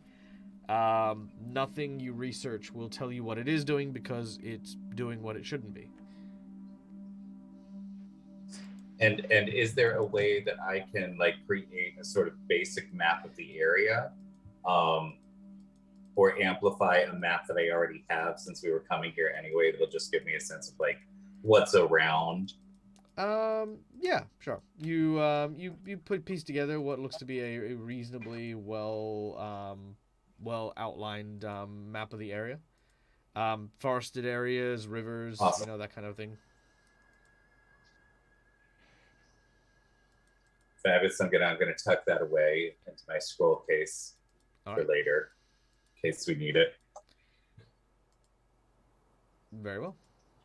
The next day, the morning arises, awakening you to a uneasy silence in place of the cawing of the cawing of the roosters. Is instead the tapping of the icicles that now hang from the eaves on the building against the various glass and structures against the wind. As you step out, you see that there are people who are trying frantically to kind of shovel out snow from the pathways and try and keep themselves warm. You can see that the general store has all been bought out from a bunch of different stuff that seems to be happening, and you now find yourselves in a completely different town. It no longer appears to look like the warm, summery town of Heldren, and now looks to be some sort of winter wonderland. At this point, the mayor will be approaching you. You've awakened. Excellent. I've been looking for you. Apologies for not greeting you properly. The Cinderfang Academy has been quite good to our town, and we would not want to appear rude. I believe your letter of forwarding has already explained much, Madam Kyrie, Kichiro, Grax, Cromwell, Mistwin, and of course Falgorn, their instructor.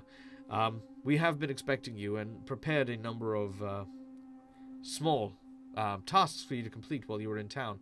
However, the current circumstances, be as they may, have forced us to put everything on hold. The man that we... Well, fortunately, I think we actually finished most of them, apart from some dog. Ah, well... But he's probably dead now. That's very unfortunate thinking for someone that claims themselves to be a hero. But the man that we brought in the other day, he has awoken and is speaking in tongues. He's talking of serving a lady. I'm not sure if you're aware of members of the family known as the Malacine family. I'm gonna write it down in chat. Malacine. Yes, of the Malacine family. Is it like a name that everyone's heard of, or only you may have heard of it? Those people who made the checks before will have heard. Okay. Well, apparently 2 weeks ago, they had traveled past Heldren on their way from Opera to Zimmer. It turns out that Lady Argentry was betrothed to a man in Zimmer, and the rumor has it is that she wasn't getting along with her newly betrothed. Some thought that she had eloped with another. It turns out our guest is a guard from that very same caravan and claims they've been attacked. He's desperate to try and return, but he's in no condition to travel. I know that while you may not be completed in your final exams, I, perhaps, Mr. Falgorn, broach you with the idea that perhaps you may undergo a different quest to see to their completion of their test.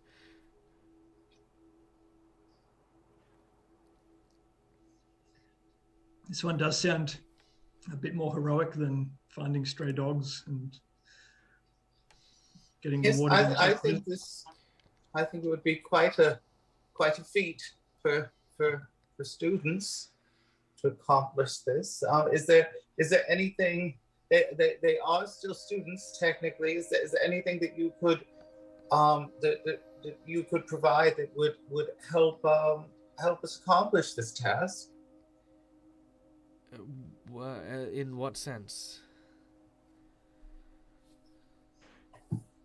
Well, we're quite ill-equipped for the Yeah, sudden well, you're all change of wearing weather. cold weather gear and Yes, wearing I- snowshoes. I'm not sure what you. Is it perhaps if you might have some scrolls of some kind that might protect us from the elements? Alas, or we are or not any- a rich town. We do not have such magics afforded to us readily available. I'm afraid. Oh, well, I shall see if Sounds I like a can nerve, collect. Algon. I shall We see are- if I can we are collect at ill-equipped, least us some and our ingredients for them. sweltering hot gear. This is amazing.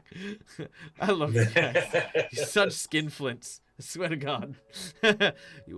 Lady, listen. Well, we don't Take know off how your cold it's shoes. going to keep Take getting. off your shoes. Give them here. That looks like a very nice robe you've got on there. Jesus. Very warm. She says, I can provide you with a small pack, maybe, that we can find.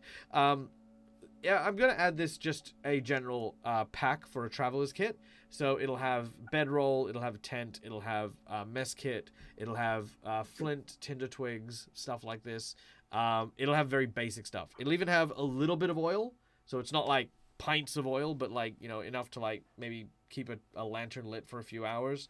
Or to start a fire and it's Yeah, cold basically. and wet. And she's also going to give you, basically, and I know this is going to sound awful, but some dried cow patties. She basically tells you that in particular areas and regions where the snow is, because she actually used to live in quite a cold climate, having things like green wood and fresh, sort of stuff to create tinder with is hard in the snow because snow is wet, of course.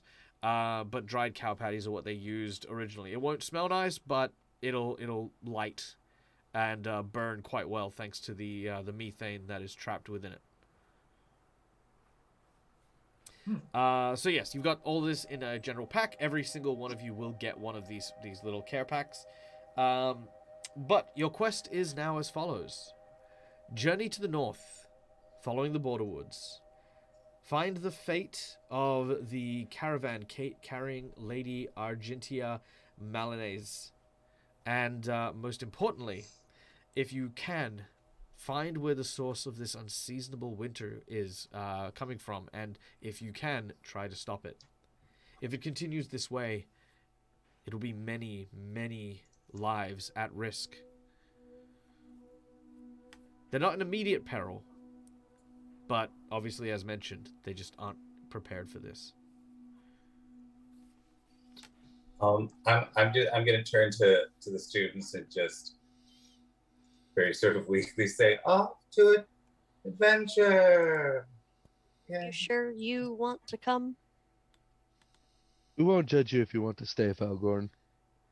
As much as I understand that, someone should stay behind to help them winterize their homes and the such, I believe that it is incumbent upon me to stay with my students and ensure their survival.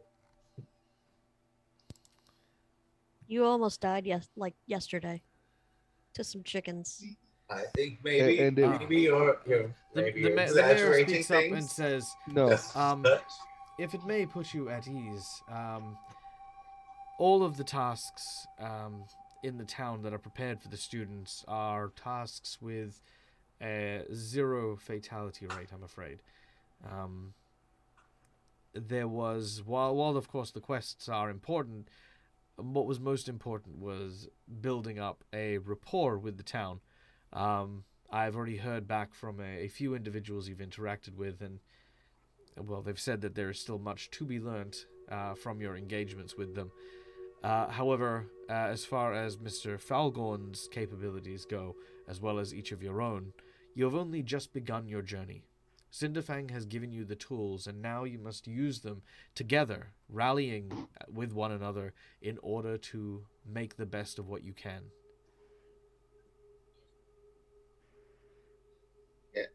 Yes. See, that's the right attitude for an adventure. Can we take her instead? She. Well, it's not. She's not our asset, but Felgorn is. So we should utilize him as best as we can. Well spoken. Now, I bid you good luck on your journeys. But before you go, I ask that you perhaps speak with the man who was guarding the caravan. His name is Yuln, and he will await you in the Temple of Aristil. I still have much to be done, and will take my leave for now, but sincerely, you have my luck and my thanks. And should this all come to an end, I will ensure that you will receive the utmost gratitude and appreciation as deserved for your contributions. And with that, she flicks her cape and turns back, huddled and making her way again through the streets, past the various people shoveling and the like. With the cold winter ahead, we pan away from the city and zoom across the forest, where the ice continues to freeze over the woods here, until eventually we come to rest at what looks to be a large, opened portal. The portal blows a strong wind, and ice seems to rush out from this open maw. And then, from nearby, the sounds of a low growling and piercing yellow eyes amidst the cold and blizzardy snow. And that is where we're going to end today's session. A very efficient cold blast of air coming. Must be a someone just left the door open. Marcus, I'm also going to give you an extra hero point just because you assisted with the healing of the guy overnight. I'm also going to tell everyone, congratulations, you will level to level 2.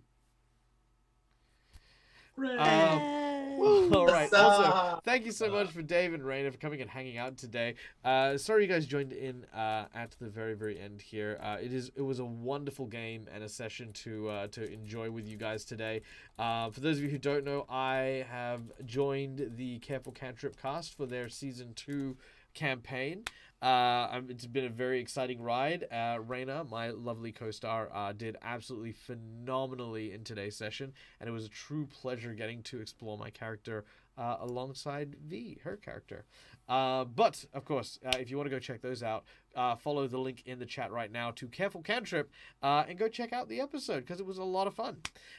Speaking of a lot of fun, guys, these wonderful performers, these amazing human beings that came and joined me today, thank you so much, everyone, for coming and playing. Thank you, of course, to our sponsors, Hero Forge, Fantasy Grounds, and Sirenscape. All of these things continue to make our programs and our stuff look absolutely incredible. We're going to do a quick breakdown at the end of the session, as we always do. We're going to go to the credits screen here and say farewell, of course, to our dear friend Kyle, who is going to go and get ready on their stream. So farewell, my friend, and enjoy your evening. See you next week. And let us go and move to somewhere slightly cozier. He's chickening out as usual. He's chickening out as usual. All right.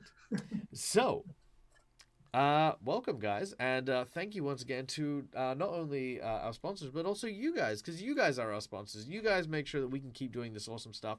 Thank you to everyone who subscribed today, or resubscribed, of course. Thank you for all of your contributions, for our donation today as well. As you guys know, we're trying out the new boss meter, so the boss meter is going to summon bosses into all of my games from now on, which is going to be a lot of fun. It was a thing that we used to do for specifically Rise of the Rune Lords, but now we get to summon bosses on our teams because it's what we can do. So hooray! All right, guys. Well, now that we've played a couple of games in the Reign of the Frostmaiden, Reign of Winter campaign, how do we feel about the adventure so far? Are we kind of like picking up the vibe? We're getting a sense of like what's going on. How do we feel? Feels like we're going to get our Yeah, ass you did kicked. get your asses kicked by some Yeah, frozen that's chickens. fair. That was not expected, but I kind of chalked that up to like 2 people fighting a 6-person encounter, and you know, But if that's a taste of the kind of frozen enemies well, to okay, come, so then I was this could saying be this in tough. chat earlier on. What made them so hard was the actual fact that they had DR/bludgeoning, which means that bludgeoning damage is the only thing that got through. Unfortunately for both Falgorn and Kichiro, they didn't have bludgeoning weapons. So the 2 people that was fighting a 6-person encounter were having extra hard time, which is why I was like, hey, look, a hammer. You might need this Yeah. later on. But unfortunately, Kichiro's rolls were not behaving at all. So then something that had 10 health, which I had to bludgeon out of them, they would have had to be hacking and hacking and hacking Yeah, away. No, exactly. Yeah, That could have taken a while. Yeah. And you know what? Sometimes that's just... But that's what I mean. Like, if that's a bit of a taste on the sort of frozen obstacles to come, then this could be a bit of a hard slog through this winter wasteland. I mean, I think there's always going to be that little bit of there's always going to be that little element of like, I guess, like effort that goes into like winter and like survival games, you know, because it's not just about like coming across like big monsters and hit points and ACs. It's also about like, what do we do to survive? How do we keep ourselves alive? And I love that Kyle has started taking on that kind of role of like, what do we need? What can we get? How can we squeeze everything out of all of these encounters? Which is good in a particular way, because like when resources are low, that's exactly what you'll need to be able to do. So yeah. Callie, how do you feel about today's session? Personally, I feel pretty good about it because I'm so used to playing the moral high ground person that I think that the first session I overcorrected. So this session I was trying to go back to bring myself back and not just be a dickhead to everybody, but still Well, you know what? It's actually carefree. really interesting, and this is one of the things that I advocate so much, is playing characters who aren't atypical heroes is a difficult thing, and a lot of the time it is very easy to overextend. So I loved how I loved your interactions and how you came and backed people up. I loved the descriptions on like your attacks and stuff like that, and how you sort of came in and were ducking and weaving into combat and stuff like that. That for me gave me a lot of ideas about you as a slayer. Even the bit where you were following the mayor and like, you know, it's like, hey, I just want to keep an eye on this and see how this is going. Stuff like that really does paint a really great picture of this character. And being untrusting doesn't mean being untrustworthy. And I think that was really cool that this time round, at least for this, I could definitely see your character was a super reliable character today. And I'd love to see where and how that evolves as we continue to play. I reckon first 3 sessions is usually where we're still feeling out our characters. Like if one of you showed up the next session with like a Scottish accent, I wouldn't bat an eyelid, because, you know, we're all, you know, like when you start a game for the first time, you're all kind of figuring stuff out. But it's really cool to see that that's really happening with Kyrie, that's the one. I'll get there. Lucas, what about yourself? Yes. Good. No, I'm still kind of feeling him out a little bit. But I think it's going all right. I'm just trying to find that balance that he needs to, because he's kind of caught between 2 worlds. You know, his nature as a kitsune, and then what he's been taught his whole life, because he was found as an infant and raised in that samurai upbringing. So, you know, still trying to find that balance. And yeah, but I think I'm getting there. So no, absolutely. And I love that you're already kind of thinking very tactically minded. Like even if we have maps like this behind us, it's a lot of theater of the mind stuff. But even like bottlenecking the chickens and understanding your positioning and stuff like that, I'm also okay with like exploring certain other options, like the way that Tim grabbed hold of one of the frozen chickens and used it to bludgeon the other ones for that bludgeoning damage. You know, stuff like that I don't mind, because that's sort of realistic stuff that still happens within the span of what the action economy will allow, right? But I'm also I'd also be happy with other things like that. Like, for example, did you know that salt, for example, actually increases should I say it? It defrosts things, for example. So if you wanted to lower the AC by like saying, "Hey, is there like a bag of salt in here?" I might turn around and go, "Yeah, why?" And then you know what I mean. Like there's a certain level of improv creation that you guys will still have, if that's something you want to explore as well. Because I know that that's something that you met having played with you on Saturday and having played today. I think you would enjoy digging into those sort of moments as well. So if you feel like it, please explore those. Those I think you'll have an amazing time with. Like an improv forensic kit, so we can sample what type of blood we find.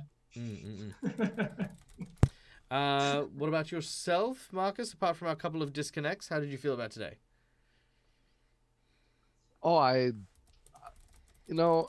was a little bit weary of trying to learn Pathfinder at first, but I think I'm starting to kind of understand it, even though I haven't really done much.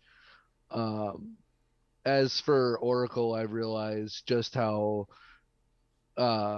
absolutely stupid Misfortune's going to be later on. The fact that it doesn't specify that they have to take the lowest roll, and the fact that I can use it as many times as I want, but each creature I use it on won't be affected by it for the rest of the day.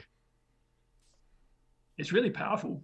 It is stupid powerful for a first level ability. Well, here's the thing about Pathfinder, and this is one thing I always stand by. Pathfinder is more akin to Herculean legend than, say, Lord of the Rings. It's not designed to be kind of like, you're not designed to be holding back on things. And it's very difficult because those sorts of things, I'm like, yes, you do get to do that once as an immediate action, and on that person once every 24 hours, right? And it's 24 hours, not per rest, you know what I mean? So the important thing to remember with that one is that it's not a quick fix, you know. It's not like Silvery Bob's where you can do it as many times as you got spell slots, or it's not like Lucky, which is like every time you roll a natural one you get to reflip it. So there's lots of things that, you know, when I look at them, I'm like, yeah, that is powerful, that is very useful, that's very versatile. But there's also things that I'm also like, you know, like it's gonna run its course, you know. I'm not worried about it. Yeah. Yeah. I mean, hell, I almost killed you. Great for level 1, chickens. I mean, just saying. So there you go. Yeah. As for myself, I love this adventure. I think the start of it is always very interesting, but I've always struggled with the beginning because actually, technically, the actual adventure should start when this guy rocks up in town being pulled, you know, and you ask him questions and off you go. So I was really happy that we got to spend 2 sessions, like really getting to know the town, getting to feel out the characters and stuff before we got to this point, because I feel like the encounters are already more rich than had we not. So I'm very, very keen on next week and seeing where we go. But yeah, if Dags allows it, as a frozen undead, maybe an issue here. Lamp oil and bone meal could make napalm. I mean, I'd probably turn that into a mean bastard, and that's what I would do. Because burning skeletons are actually a Pathfinder thing, and I love them to bits. They're like one of my favorite encounters. So maybe Kelsa. I mean, who knows? All right, guys, we're gonna go and jog on for the evening. And we are going to go and send our love to one of our allies who are floating around. Let's see. Mendari looks like they are still enjoying their time off while they are recovering from PAX. So let's go hang out with Kyle some more, shall we? Kyle over at Planar Ally, having a look at what is Kyle looking at? I don't know what Kyle's looking at. Let's go check out what Kyle's looking at.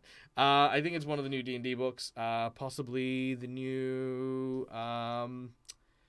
what do you call it? Spelljammer. Is that out yet? Is Spelljammer out yet? I've ordered it. I don't know if it's... It's bold of you to assume I know. Yeah, I have no idea. Haven't you already No, played it? I've got a show. Oh, speaking of which, by the way, it's my name is Mike. I'm the Dead Ozzy Gamer. You can find me here all kinds of times during the week. What am I doing next? Jesus. Friday we've got the Ruby Phoenix, and then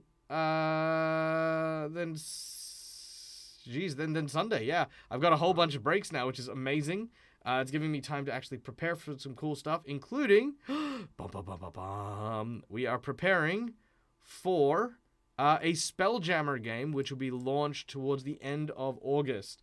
Details to follow, including, of course, our wondrous cast. No, it's not out yet, so it's not that. Maybe they weren't reading Wild Beyond the Witchlight. When do you come out? I think he comes out next week. I think August 16th. There we go. So yeah, next week. Next week, Spelljammer comes out, and then the following week, you can find us playing it right here. I will tell you what I am playing. Oh no, actually no, I'll leave it a surprise. Shh.